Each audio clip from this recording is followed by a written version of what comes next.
Hello friends, എല്ലാവർക്കും ചെമ്മൽ പൂവിൻ്റെ പുതിയൊരു വീഡിയോയിലേക്ക് സ്വാഗതം. എപ്പിസോഡിൻ്റെ തുടക്കത്തിൽ തന്നെ കാണിക്കുന്നത് നമ്മുടെ ചന്ത രേവതി കണക്കിന് തന്നെ വഴക്ക് പറയുന്നുണ്ട് കേട്ടോ.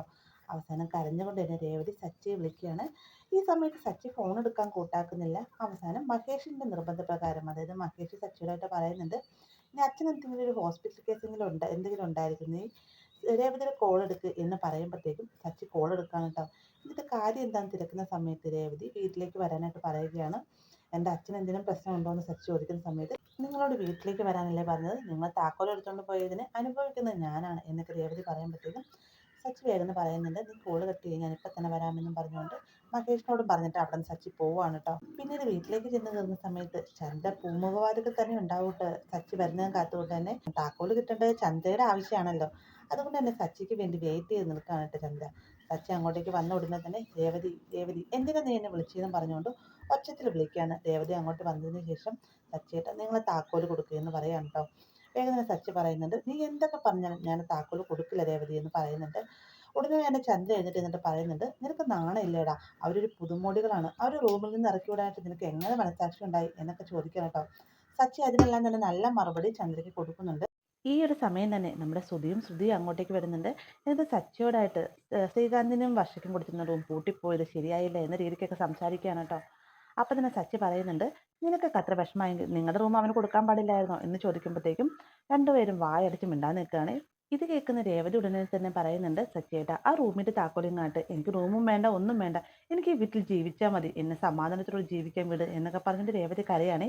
ഇത് കേൾക്കുമ്പോഴത്തേക്ക് സച്ചി ചോദിക്കുന്നുണ്ട്, എന്താ രേവതി, എന്താ പ്രശ്നം എന്ന് ചോദിക്കുമ്പം രേവതി ഒന്നും തന്നെ ഇല്ല എന്ന് പറയുന്നുണ്ട്. വേഗം തന്നെ സച്ചി ദേഷ്യത്തോട് കൊടുത്തിട്ട് പറ രേവതി എന്ന് ഉറക്കെ പറയാണ് കേട്ടോ. വേഗം തന്നെ രേവതി നമ്മുടെ ചന്ദ്ര എന്തൊക്കെ കാര്യങ്ങൾ രേവതിയോട് പറഞ്ഞോ അതെല്ലാം തന്നെ പറയുകയാണ്. അപ്പോൾ ഈ ഒരു സമയം തന്നെ രവി അങ്ങോട്ടേക്ക് വരുന്നുണ്ട്. ചന്ദ്ര രേവതിയെ കുറ്റപ്പെടുത്തി പറഞ്ഞ വാക്കുകളെല്ലാം കേൾക്കുമ്പോഴത്തേക്കും രവിക്കും ഭയങ്കര വിഷമാവാണ് കേട്ടോ. അതിനുശേഷം രവിയുടെ അടുത്ത് വന്നിട്ട് സച്ചി, അച്ഛൻ കണ്ടെത്തിയ പെണ്ണല്ലേ ഇവളെ ഇങ്ങനെ സങ്കടപ്പെടുത്തുന്നത് ശരിയാണ് അച്ഛ, പാവപ്പെട്ട വീട്ടിലെ പെണ്ണായതുകൊണ്ടല്ലേ ഇവളെ ഇങ്ങനെ അമ്മാനാടുന്നതെന്നൊക്കെ രവിയുടെ അടുത്തൊന്ന് സങ്കടത്തോട് പരാതി പറയുന്നുണ്ട് കേട്ടോ സച്ചി. പിന്നീട് ചന്ദ്രയുടെ നേർക്ക് തിരിഞ്ഞതിന് ശേഷം പറയുന്നുണ്ട്, ഇവർക്ക് പ്രതികരണശേഷി ഇല്ലാന്ന് വിചാരിച്ചാണ് നിങ്ങൾ ഇരിക്കുന്നത്. നേരത്തെ ഒരു വീഡിയോ നിങ്ങൾ കണ്ടതല്ലേ, ഒരു വൈറലായ വീഡിയോ, ഒരുതരം തല രേവതി തല്ലി പൊട്ടിക്കുന്നത്. അതുപോലെ ഇവർക്ക് ചെയ്യാൻ അറിയാൻ പാടില്ലാഞ്ഞിട്ടല്ല, പിന്നെ നിങ്ങളോടുള്ള സ്നേഹം ബഹുമാനം അത് മനസ്സിലാക്കാൻ നിങ്ങൾക്ക് ആകുന്നില്ലല്ലോ എന്നൊക്കെ ചന്ദ്രയോട് പറയുന്നുണ്ട്. മാത്രമല്ല രേവതി ചേർത്ത് നിർത്തിയിട്ട് പറയുന്നുണ്ട്, ഇപ്പൊ കാര്യമില്ല എന്ന് വിചാരിച്ചാണ് നിങ്ങൾ ഇവിടെ ചീത്ത പറയുന്നത്. എന്നാൽ നിങ്ങൾ കേട്ടോ, ഞാൻ താലി കെട്ടിക്കൊണ്ട് വന്ന പെണ്ണാണ് ഇവിടെ എന്തെങ്കിലും പറഞ്ഞു കഴിഞ്ഞാൽ ഇനിയെല്ലാം കേട്ട് ഞാൻ സഹിച്ചു നിൽക്കുന്നു കരുതണ്ട എന്നൊക്കെ നമ്മുടെ സച്ചി ചന്ദ്രയോടായിട്ട് പറയുന്നുണ്ട്. അപ്പോൾ ഇത് കാണുമ്പോഴത്തേക്കും നമ്മുടെ ശ്രുതിക്കും അതുപോലെ ചന്ദ്രയ്ക്കും ചെറിയൊരു ഭയമൊക്കെ തോന്നുന്നുണ്ട് കേട്ടോ. അതിനുശേഷം സച്ചി, ഈ താക്കോലിന് വേണ്ടിയിട്ടല്ലേ നിങ്ങൾ ഇത്രമാത്രം ഒച്ചപ്പാടും ബഹളമൊക്കെ ഉണ്ടാക്കിയത്, ദേ കിടക്കുന്നു നിങ്ങളുടെ താക്കോലെന്നും പറഞ്ഞുകൊണ്ട് നേരെ താക്കോലെടുത്ത് മേശപ്പുറത്തേക്ക് വലിച്ചെറിയുകയാണ്.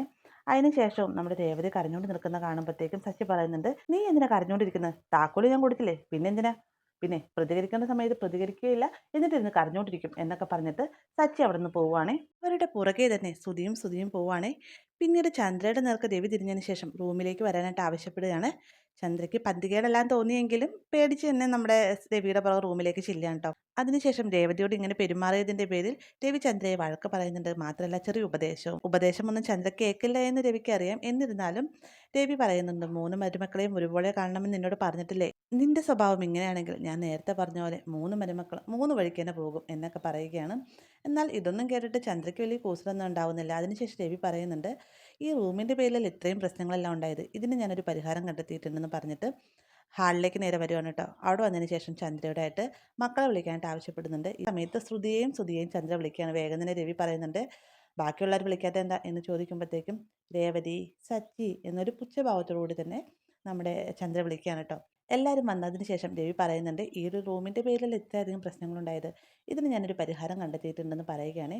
വേഗം തന്നെ എല്ലാവരും ആകാംക്ഷയോടുകൂടി നോക്കുന്ന സമയത്ത് രവി പറയുകയാണ്, ഞാനിപ്പോൾ എവിടെ വേണേലും കടന്നിറങ്ങും, അത് ഹാളിലോ അല്ലെങ്കിൽ ടെറസിൻ്റെ മുകളിലോ എവിടെ കിടന്നാലും എനിക്കൊരു പ്രശ്നമില്ല. സച്ചിൻ രേവതി അവരുടെ മുറി എടുത്തോട്ടെ, ഞങ്ങളുടെ മുറി അത് വർഷയ്ക്കും ശ്രീകാന്തിനും കൊടുക്കാമെന്ന് പറയുമ്പോഴത്തേക്കും ചന്ദ്ര ചോദിക്കുന്നുണ്ട്, രവിയേട്ട നിങ്ങൾ എന്താ ഈ പറയുന്നതെന്ന് ചോദിക്കുമ്പോൾ, അതെ ആ റൂമിൽ അവർ കടന്നോളും, അവരല്ലേ ഇപ്പോഴത്തെ പുതുമോടികൾ, നീയല്ലേ അവർക്ക് റൂം കൊടുക്കാമെന്ന് പറഞ്ഞത്, അതുകൊണ്ട് തന്നെ നിൻ്റെ റൂം തന്നെ അവർക്ക് കൊടുത്താൽ മതി എന്നൊക്കെ രവി പറയുന്നുണ്ട്.